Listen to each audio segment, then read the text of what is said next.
우리 하나님 홀로 영광 받으신 줄 믿습니다. 할렐루야, 할렐루야. 자, 옆 사람 손 한번 꼭 잡고 인사하겠습니다. 제 옆에 앉아주셔서 감사해요. 주의 이름으로 축복하고 사랑합니다. 은혜 받을 줄 믿습니다. 오늘 함께 은혜 받고자 한 말씀의 제목이 영원한 기념, 기억, 감사, 이런 제목으로 함께 은혜를 나누겠습니다. 신락은 에덴을 상실한 이후에 인간들에게는 고통이라는 게 찾아왔어요. 그래서 심리학자가 이렇게 말해요. 인생은 4가지의 고통 속에 살아가고 있다. 여러분, 한번 찬찬히 자신을 돌아보십시오. 우리 인생에는 4가지의 고통이 있어요. 가장 첫 번째 고통이 어려움이라는 거예요. 힘듦이죠. 세상을 살아가는 게 호락호락하지 않아요. 얼마나 힘든지. 돈이 없으면 돈이 없는 대로 힘들고, 돈이 많으면 돈이 많은 대로 힘들어요. 왜요? 여러분, 돈 지키는 것 없는 것보다 더 힘들어요. 돈을 지키려고 저는 아직도 돈을 은행에 못 맡겨요. 혹시 불날까 싶어서, 돈 날아갈까 봐. 지키는 돈, 겨우 조그마한 돈. 그래서 저는 지갑에 늘 돈이 가득, 내 재산이 다 들어있어요. 현찰만 갖고 있어요. 돈 지키는 게 얼마나 힘든지 몰라요. 돈 버는 건 안 힘들어요. 힘들어요. 아침부터 저녁까지 막 애를 써서 돈 버는 것도 어렵다니까. 그럼 예수 믿으면 이 어려움 좀 사라지지 않을까? 예수 믿어도 어려움은 더 누리겠어요. 오히려 더 어려운 것 같아요. 예수 믿으니까 하지 말아야 될 것도 있고 꼭 해야 될 것도 있고 얼마나 어렵고 힘든지. 이런 인생은 낙원을, 에덴을 상실한 이후에, 하나님과 관계가 단절된 이후에 인생은 반드시 이 4가지 고통, 첫 번째 고통이 어려움을 겪는 거예요. 여러분, 어려움은 그래도 견뎌낼 수 있는 힘이 있는데, 두 번째 고통은 정말로 어려워요. 힘들어요. 바로 이별이라는 거예요. 여러분, 사랑하는 사람과 이별은 참으로 슬픔 속에, 고통 속에 있게 만들어요. 그것도 가족의 이별은 말 못하죠. 그리고 첫눈에 반해서 난 네 없으면 못 살아, 나도 당신 없으면 못 살아. 그래서 한 몸이 됐는데 산지 석 달 만에 싸우고 3년 만에 헤어져서, 그 이혼의 이별은 얼마나 힘들게 사람을 하는지 고통 속에 빠지게 해요. 이건 그래도 또 다른 사랑을 찾으면 되는데, 진짜 이별은 가족 간의 사별, 죽음으로부터 온 이별은 정말로 고통 속에, 눈을 감는 그날까지 고통 속에 사는 거예요. 이 이별이 얼마나 사람을 고통하게 만드는지 몰라요. 그래도 이별은, 우린 예수 믿는 사람이니까 그래, 천국에 소망하고 하나님 품에서 또다시 만날 그날을 고대하며 소망 가지고 견뎌낼 수 있는데, 이 고통도 참아내는데 더 큰 고통이 우리에게 찾아와요. 바로 질병이라는 거예요. 그렇게 건강한데 하루아침에 육신의 질병이 찾아와서 무너져서 다시 회복되지 못할 아픔이 찾아오면, 이 또한 고통은 이루 말할 수 없게 되는 거죠.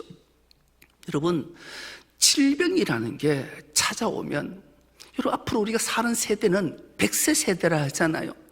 아주 저는 살아온 날보다 살아갈 날이 더 많이 남았어요. 왜냐하면 지금 현재를 살고 있는 우리는 생물학적 나이는 본 나이에 곱하기 0.8을 하면 정확하다 그래요. 제가 본 나이에 0.8을 곱해봤어요. 곱해보니까 딱 50이더라고요. 지천명의 나이더라고요. 근데 내가 그러고 보니, 내가 길거리를 가다가 사람을 만나면 인사하잖아요. 혹시 몇 살 되셨어요? 물으면 제가 몇 살 됐다고 할 것 같아요? 늘 답은 한결같아요. 49입니다. 그래요. 그런데 거짓말 1도 안 하고 80, 90%가 내 나이가 믿어요. 49이라면. 이 어른들이 정말이라니까요. 그러니까 0.8을 곱하면 신이 되는 거예요. 근데 앞으로 살아나갈 날이 100세 더 많이 남았잖아요. 근데 이 질병이라는 게 찾아오면 허무한 거예요. 질병이라는 게 얼마나 우리로부터 고통스럽게 하는지. 저도 몸이 무너졌잖아요. 아니, 수술하고 난 이후에 몸이 말을 안 들으니까 우울증이 막 찾아오더라고요. 질병은 이 고통에 얼마나 힘들게 하는지. 인생의 세 번째 고통은 질병이에요. 근데 마지막 이 네 번째 고통은 상상을 초월하는 고통이 바로 죽음이에요. 사람이 죽음 앞에 서면 이 고통은 상상을 초월하게 되는 거죠. 그런데 세상 사람들에게는 희망이라는 게 있고 예수 믿는 사람에게는 소망이라는 게 있어서 그나마 우린 소망으로 이겨야 될 줄 믿습니다. 의학자가 앞으로 30년 지나면 죽음의 문제를 해결해낼 수 있다, 이렇게 발표했어요. 여러분, 앞으로 30년 이내에 죽을 사람이 하나도 없어요? 아, 둘이 있구나. 여러분, 이제 우리는 30년이 지나면 죽음의 문제가 해결된다, 의학. 그런데 한편으로 생각해보면 진짜 30년 이내에 주님이 재림하시면 우린 영원한 죽음으로부터 해방될 줄 믿습니다. 여러분, 이런 고통이 우리에게 있어요. 어려움의 고통, 이별의 고통, 질병의 고통, 죽음의 고통. 그러면 인생은 이렇게 네 가지 고통 속에 살다가 허망하게 종지부를 찍는가? 그렇지 않아요. 놀라운 것은 바로 극복할 수 있는 네 가지 비결이 있다라는, 할렐루야. 여러분, 이 모든 인생의 네 가지 고통을 해결할 수 있는, 극복할 수 있는 네 가지 비결, 첫 번째가 바로 감사라는 거예요. 감사. 다른 말로 찬양이에요. 찬양은 감사와 동의어예요. 여러분, 창세기 14장에는 기막힌 사건 하나가 있어요.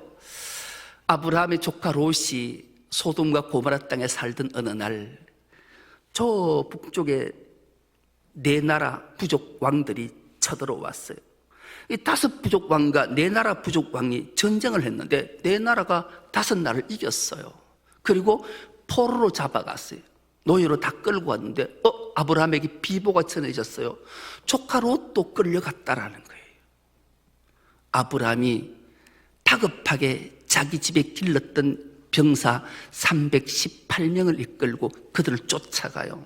따라가서 4개국 부족의 왕들과 전쟁에서 놀랍게도 승리해요. 그래서 엄청난 전리품을 가지고 돌아와요. 그때 살렘 왕 멜기세덱이라는 자가 아브라함을 영접해요. 그리고 이렇게 아브라함에게 말하지요. 너희 대적을 네 손에 붙이신 지극히 높으신 하나님을 찬송할지라, 감사할지라, 이렇게 말해요. 아브라함이 그 소리를 듣는 순간 자기의 전리품, 그 많은 전리품을 10분의 1을 살렘왕 멜기세덱에게 주었더라. 11조가 탄생된 배경이. 그런데 여러분, 11조는 소득의 10분의 1을 드리는 게 11조가 아니에요. 사실은 감사가 11조인 거예요. 하나님이 나의 생명을 구원하시고 나를 천국 백성 삼으시고 영원한 생명 주신 하나님을 찬송하고 감사해서 드리는 예물이라는 거예요. 여러분, 감사가, 찬양이 인생의 네 가지 고통을 극복할 수 있는 힘이 됨을 믿는 은혜가 있기를 축복합니다. 그렇습니다. 감사가 얼마나 중요한지. 감사로 그치면 안 돼. 한 걸음 더 나가야 돼요. 하나님 앞에 간구해야 돼. 간구는 다른 말로 기도라는 거죠. 성경은 이렇게 우리에게 말씀합니다. 너희 구할 것을 감사함으로 하나님께 아뢰라. 여러분, 우리의 모든 문제들, 해결하지 못하는 아픔들, 모든 질병, 모든 어려움, 모든 이별, 모든 죽음, 이것을 하나님 앞에 간구 기도로 아뢰면 하나님이 듣고 해결해 주실 줄 믿습니다.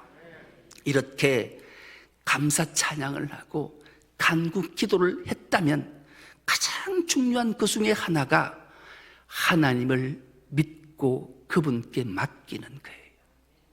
우리가 오늘 예배하러 올 때 어려운 문제 있는 분도 있을 거고, 고민도 있을 거고, 해결되지 않는 아픔도 있을 거고, 질병도 있을 거예요.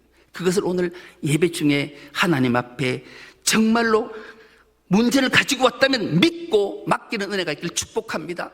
맡기면 내 문제, 내 아픔, 내 고통이 아니라 하나님의 아픔, 하나님의 문제, 하나님의 고통이 되는 거예요. 그러면 전능하신 엘로힘 된 하나님이 이 모든 문제를 맡아주실 줄 믿습니다. 이것이 우리 믿음이에요.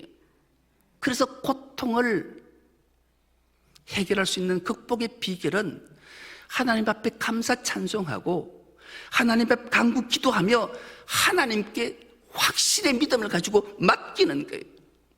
그리고 네 번째 비결은 바로 하나님의 선하심을 기억하고 기념하는 거예요. 우리 하나님은 선하신 분인 줄 믿습니다. 여러분, 우리 하나님은 선하신 분이에요. 우리 아픔의 모든 질교를 다 해결해 주실 수 있는 능력 있는 그분이 선하시기에 이보다 더 감격스러운 일이 어디 있겠냐고. 그분은 십자가로 우리를 긍휼히 여기시고 우리를 한대해 주시고 놀라운 사랑과 은혜와 긍휼을 베풀어 주신 분이기에 그 선하심을 믿고 하나님 앞에 모든 걸 맡기면 모든 고통은 해결될 줄 믿습니다. 오늘 본문은 하나님께서 이스라엘 백성들을 요단강을 건너게 하셨어요. 그리고 하나님이 여호수아에게 찾아오셔서 여호수아야, 내가 내게 명한다.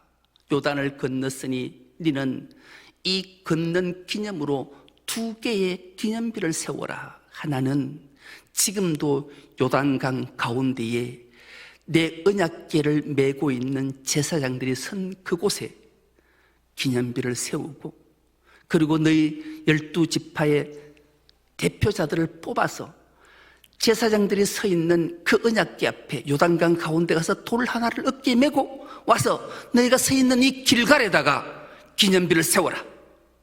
길갈은 굴러가다 너희 수치와 너희 고통과 너희 아픔들이 다 굴러갔으니 그곳에 기념비를 세우거라. 그렇게 명령했어요. 여호수아는 그 명령대로 기념비 하나는 요단강 가운데 법궤를 메고 있는 제사장들 앞에 세우고, 그 제사장들 발 앞에 있는 돌들을 하나씩 12개 메고 와서 길갈에 기념비를 세우게 된 거지요. 이 일들을 왜 세우게 하셨는가? 왜 기념비를 세우게 하셨는가? 그 이유가 오늘 본문 5절과 7절에 나와 있는데, 이 5절과 7절 우리가 한 목소리로 한번 합독해 보겠습니다. 시작. 그들에게 말하였다. 주 당신들 하나님의 언약궤 앞을 지나 요단강 가운데까지 들어가서 이스라엘 자손의 지파 수대로 돌 하나씩을 각자의 어깨에 메고 오십시오. 이것이 당신들에게 기념물이 될 것입니다. 훗날 당신들 자손이 그 돌들이 지닌 뜻이 무엇인지를 물을 때에 주님의 언약궤 앞에서 요단강 물이 끊기었다는 것과 언약궤가 요단강을 지날 때 요단강 물이 끊기었으므로 그 돌들이 이스라엘 자손에게 영원토록 기념물이 된다는 것을 그들에게 말해 주십시오. 아멘.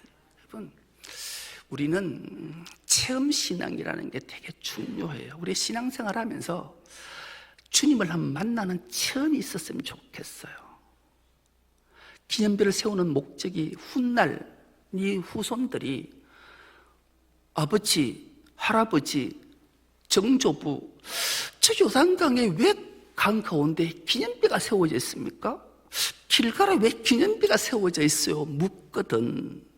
그 이유에 대해서 설명해 주거라. 그렇게 말씀한 거예요. 그 이유는 뭐겠어요? 하나님은 반드시 하실 겁니다. 하나님이 하셨습니다. 우리를 노예에서 40년 강야에서 우리를 온전히 요단강을 건너게 하신 그 기적의 하나님, 능력의 하나님, 은혜의 하나님, 사랑의 하나님이었다라는 것을, 그분께서 다 하셨다, 하나님이 다 하셨다라는 것을, 하나님이 하실 것이라는 것을 그들에게 알려주라고 말씀하신 거지요. 여러분, 하나님은 반드시 하실 것입니다. 하나님은 하셨습니다. 하십니다. 그 하나님을 믿는 은혜가 있기를 축복합니다. 그럼 왜? 지금 요단을 건넜지만 걷는 기적의 체험도 정말로 중요하지만 앞으로 닥쳐올 고난, 역경, 어려움은 상상을 초월합니다. 왜요? 이 가나안에는 원래 원주민 7족속이 살고 있어요. 그리고 가장 먼저 맞닥뜨렸던 것은 난공불락의 성 여리고. 여리고는 어떤 방법으로도 무너뜨릴 수 없는 거예요. 그 앞에 놓여 있단 말이에요. 그럴 때 이들이 감사 찬송을 부르고 이 여리고성을 어떻게 함락할 것인지, 앞으로 다가올 이 일들이 어떻게 하나님이 하실 것인지 그 기념비가 세워진 것을 알게 하시기 위함이지요. 여러분, 히브리인들이 요단강 앞에 섰을 때 여리고 가나안 주민들이, 히브리인들이 이 가나안 땅으로 들어올 것을 알았을까요? 몰랐을까요? 알았어요. 그런데 그들은 안심한 것이 있었어요. 지금 추수 때에 우기가 되어서 요단 강물이 막 넘치는 거예요. 강물이 넘치면 천없는 사람도 그 당시에 그 길을 넘을 수 있는 길이 없어요. 그 길을. 그러니 아이고 우기 6개월 동안 걱정 없다, 우리가 잘 준비하면 된다, 그런 식으로 마음을 먹었을 거예요. 그런데 웬걸 법궤를 맨 제사장들이 요단강에 발을 딛는 순간 요단 강물이 말랐어요. 할렐루야. 하나님의 기적이 나타난 거예요. 그리고 그 요단강을 건넜어요. 이 모습을 가나안 7족속이 봤어요. 얼마나 두려웠겠어. 그래서 그들은 여리고성을 굳게 잠궜어요. 그리고 드디어 히브리인들이 그 여리고성을 향해 나가요. 여리고성을 나갈 때 이스라엘 백성들은 총칼이 없었어요. 무기 아무것도 없었다니까요. 그들은 하나님 말씀 앞에 감사 찬송 6일 동안 아무 말도 하지 않고 그 여리고성을 한 바퀴씩 돌았어요. 1회째 되는 날 7바퀴를 돌고 큰 함성을 질렀을 때 그 난공불락의 성 여리고가 무너졌어요. 여러분, 하나님의 기적은 놀라운 거예요. 여러분, 우리의 인생길에 고통과 고난이 엄습했을 때 우리가 하나님 앞에 감사 찬송은, 믿음은 놀라운 기적을 만들어낼 줄 믿습니다. 그래서 우리는 이런 체험을 한번 해봐야 돼요. 하나님이 하실 것입니다. 하나님이 하셨습니다. 이런 믿음과 감사와 찬송으로 여리고성이 무너진 것처럼 우리 앞에 막혀있는 난공불락의 모든 문제들이 하나님의 능력으로 풀어지고 해결되고 무너지는 은혜를 체험하는 은혜가 있기를 축복합니다. 이 비결은 바로 감사이기 때문에, 감사하는 은혜가 있기를 축복합니다. 원래 우리 중섭로교회는 감사의 기념비를 한번 세워봤으면 좋겠어요. 에벤네셀의 하나님이 되셔서 39년 여정을 하나님이 인도해 주셨잖아요. 여기까지 오게 하셨어요. 드디어 내년이 되면 40주년을 맞이해요. 이 40주년에 우리가 요단강을 한번 건너서 40주년에 우리 중섭로의 기념비를 한번 세워보고 싶어요. 감사의 놀라운 기적을 경험해보고 싶어요. 저는 작년에 참 너무 감사한 것을 체험해 봤잖아요. 제가 우리 중섭로교회에 부임하고 10년 동안 기도하는 게 있었다 그랬어요. 늘 감사의 절기 때마다 감사의 예물을 하나님 앞에 나보다 많이 하는 사람이 단 한 사람도 없었어요. 그래서 늘 기도했어요. 하나님, 제가 가진 게 가장 없는 가난한 난데 왜 우리 장로님들, 권사님들, 집사님들은 저보다 감사의 예물이 작을까요? 저보다 많이 감사하는 성도가 있었으면 좋겠어요. 10년 기도했어요. 그래서 작년 강구 시간에 한번 했더니만 작년에 깨졌잖아요. 얼마나 감사한지 몰라요. 전 욕심이 좀 있었어요, 사실은.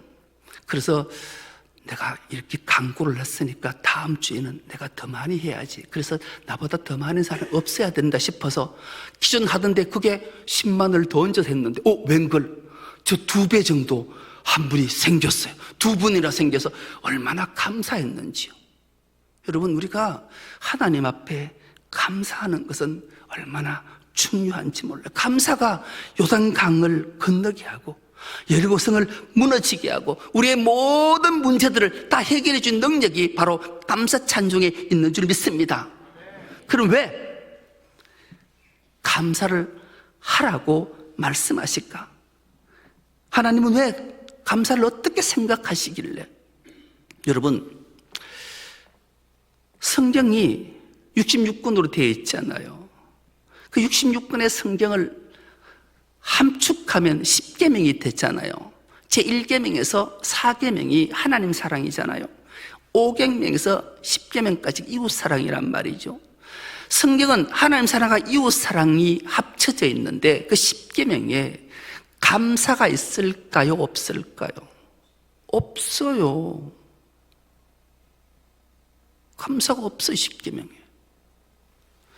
예수님이 40일 동안 광야에서 금식 기도하시고 사탄의 세 가지 시험을 이기시고 공생의 첫 출발을 산상보훈으로 시작하잖아요. 산상보훈을 시작할 때 팔복을 선언하셨어요. 이 팔복, 우리 인생의 가장 중요한 8가지 복 중에 감사가 있을까요? 없을까요? 없어요. 왜 그럴까? 주님이 인류의 모든 죄를 사하시고 죽으시고 부활하시고 승천하셨어요. 그리고 약속대로 성령을 보내주셨어요. 여러분, 성령님이 우리가 충만하면 성령은 반드시 9가지 열매를 맺는다. 성령의 열매가 감사에 있을까요? 없을까요? 없어요.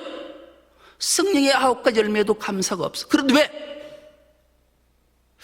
감사가 이렇게 중요하다고 말씀하실까? 여러분, 감사는 따라합니다. 감사는 하나님의 본성이다.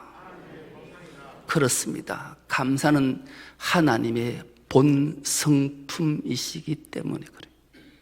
그래서 주님은 범사에 감사하라 말씀하셨던 거예요. 감사는 10계명에도 없고 팔복에도 없고 성령의 열매도 없지만 우리가 감사해야 되는 이유는 하나님의 본 마음이 감사이기 때문에 그래요. 그래서 우리가 특히 예수 믿는 사람들은 사랑해요 라는 말은 되게 잘 못하는데 쑥스러워서 감사합니다 라는 말은 말하지 않아도 물 한 잔만 줘도 감사해요. 감사해요. 여러분, 우리가 얼마나 감사라는 말을 입에 달고 사는지 몰라요. 이것이 바로 하나님의 본 마음, 본성이었기 때문에 그래요. 여러분, 힘드십니까? 낙심되는 일이 있으십니까? 속상하십니까? 감사의 신앙을 회복하는 은혜가 있길 축복합니다. 그래 모든 것들이 해결될 줄 믿습니다. 더 나아가 감사는 기적을 만들어냅니다. 여러분, 하나님의 부름 앞에 사명받았던 위대한 사도 하나 소개하면 그 이름은 사도 바울이잖아요. 사도 바울은 무려 선교여행을 1차, 2차, 3차 여행을 다녔던 분이에요. 2차 전도 여행 때 빌립보 지방에서 복음을 전하다가 잡혀서 감옥에 갇혔잖아요. 그 감옥에 갇혔던 내용들은 참으로 상상조차 어려워요. 많은 매를 맞았어요.